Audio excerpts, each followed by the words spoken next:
Sophia stood at the edge of the balcony, the city lights shimmering below her like fallen stars. In her hand was a glass of wine, untouched, its deep red whey reflecting the ache in her chest. She smiled faintly, but it wasn't joy, it was a mask. She had learned to wear it well.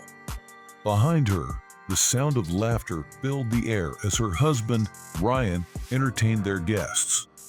His voice was warm, charming, magnetic. The perfect man, the perfect marriage, the perfect illusion.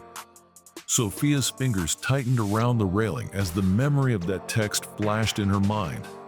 It had been an accident. She wasn't supposed to see it. "Can't wait to see you tonight," it had read. But it wasn't from her, and it wasn't meant for her. Her world shifted that night, the ground beneath her cracking like a fragile sheet of ice. Yet, she didn't confront him. Not yet.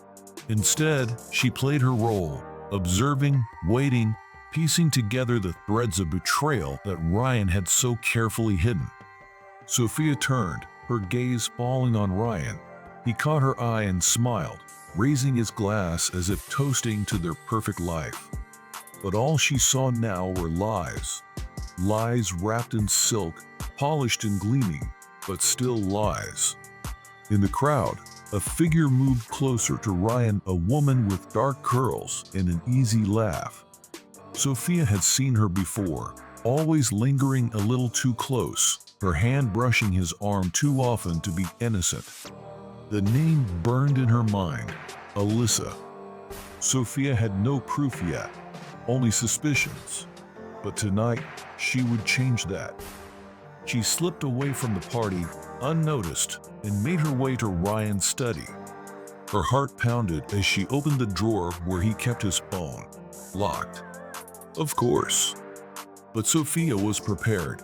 She had spent weeks learning the small details, his passcode, the pattern of his habits, the times he thought she wasn't watching. With trembling hands, she unlocked the phone. What she found wasn't just a single betrayal. It was an entire web. Messages, photos, plans. Alyssa wasn't the only one. There were others. Sophia's breath caught in her throat. This wasn't just a fling. This was a pattern, a life built on deception. Her hands trembled as she scrolled, her chest tightening with every new revelation. Behind her, the study door creaked open. She froze, the phone still in her hand. "Sophia?" Ryan's voice was calm, but there was a sharp edge to it. "What are you doing?" Sophia turned, her mask slipping for the first time. "What do you think I'm doing, Ryan?" For a moment, they stared at each other, the silence between them deafening. Then, Ryan's charming facade cracked, just a little.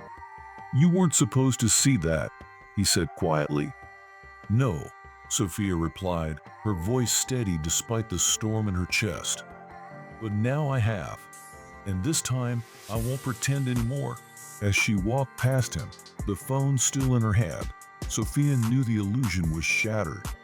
And with it, so was the life she thought she had.